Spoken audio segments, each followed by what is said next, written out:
I'll get on for half a second today, folks.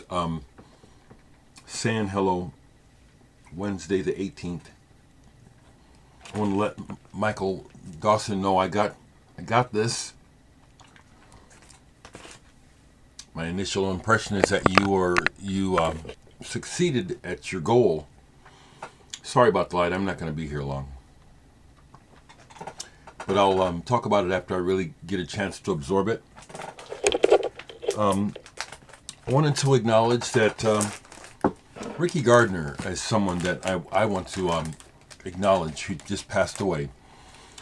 He started the band Beggars Opera, but he's known as the guy who co-wrote The Passenger with David Bowie and Iggy Pop. But I like this band Beggars Opera. They've always struck me as kind of an odd. It's like a little too much of certain elements, a little too direct, keyboardy, classical.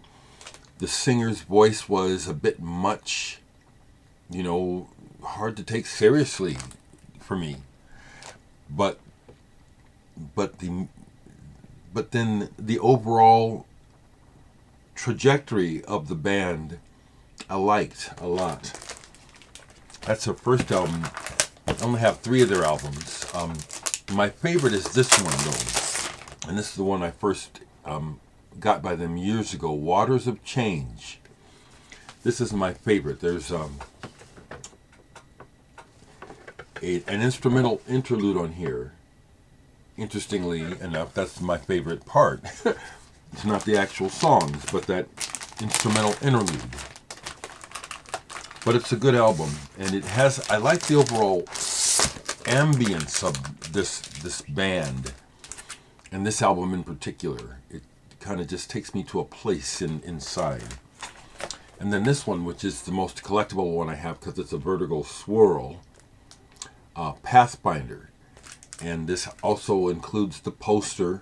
You know how some nerdy collectors, does it have this, does it have that? Yeah, it has it, it hasn't.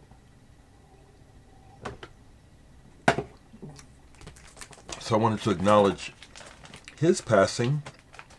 I also wanted to share with you that I sure did go back to the record store and pick up the other Moor Mother album they had.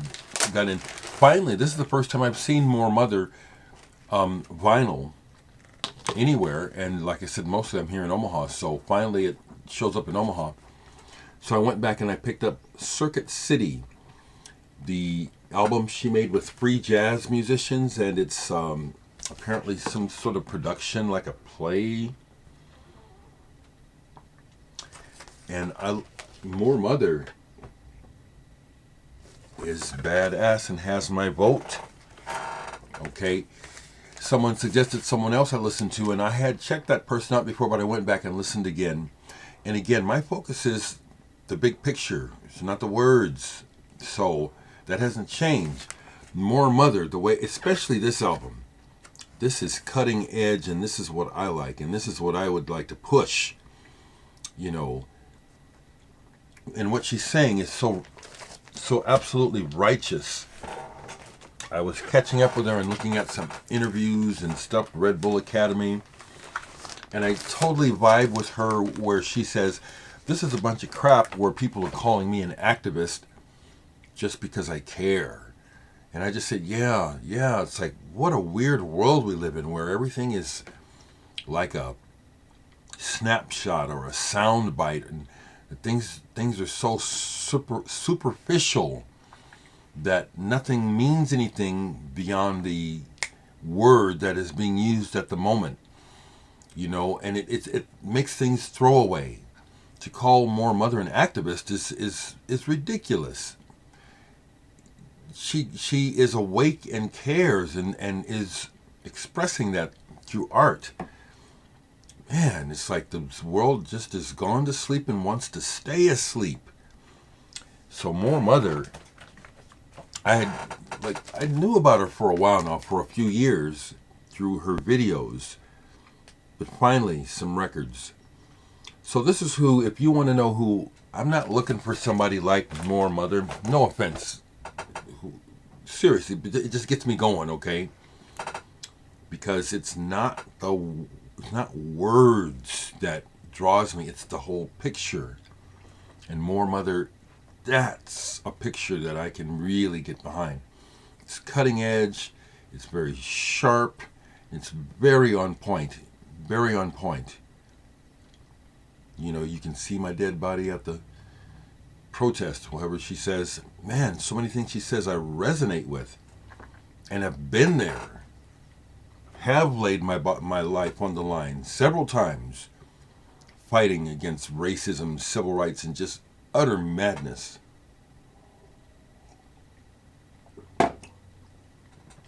So yeah, Moor Mother, that's who I'll be championing.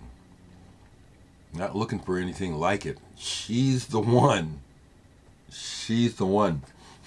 Someone else suggested, what's in my bag? It's like, again, people, y'all don't know. They need to do a what's in my bag for me. You think you're telling me something I don't know about?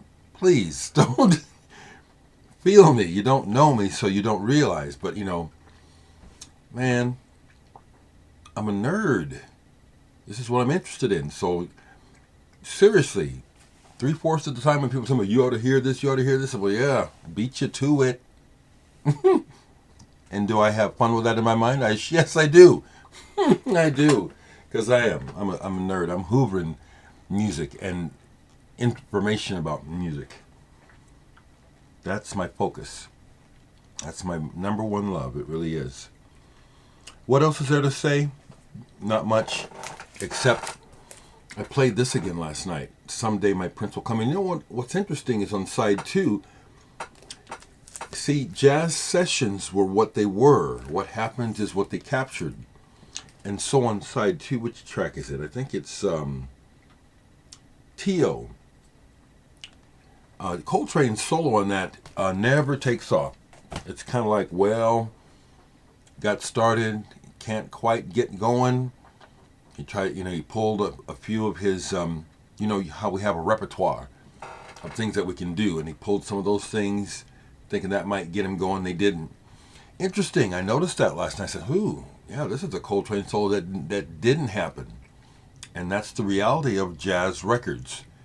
And many artists have talked about it. It's like you don't always have a stellar session. And just because it's on the record doesn't mean that it was a good session. It's what they caught. And notice that. Just sharing that. I will quickly take a moment to shine the light on myself, because I'm so proud of this album and so thankful to FPE Records in Chicago for doing this for me, for putting this out on vinyl. Future Still. If you see this record, you should buy it. I'm saying the word should, and I don't like to use that word, but I'm telling you, it does not stay in the stores. It doesn't stay in the stores here in Omaha. When I went down to pick up the Moor Mother, I noticed that I said, well, I see you guys sold my record again. He said, well, we sold 2 of them. We had 2 of them. They're both gone. They can't keep it in. So there's a total of 500 copies of this pressed. Get it. My next album is virtually done. It is virtually done. There's just one thing that I may or may not get done to add to it. As I've said before, my current plan is to self-produce a CDR, most likely, but done professionally of it, and then maybe look for a vinyl pressing afterwards. But that's the next thing that's on my plate, as well as, let me say this. I had mentioned before that because of Bandcamp Friday, I'm going to try and put out a release the first of the month, really to take advantage of that offer from Bandcamp, to give, offer something new for people to buy every month. And so what I'm working on now, mix-wise and formatting and mastering, is the music that was reproduced by that sculpture, Charlie Friedman's soundtracks for the present future, the 60 guitars, mandolins, and basses suspended by wire and played with a servo motor, picks, all being controlled through MIDI by a MIDI keyboard. I'm putting that together. The pieces that were featured in the exhibit, along with the original versions, studio versions. So that's what I'm working on to release for June's Bandcamp Friday. And that's what's going on for the most part.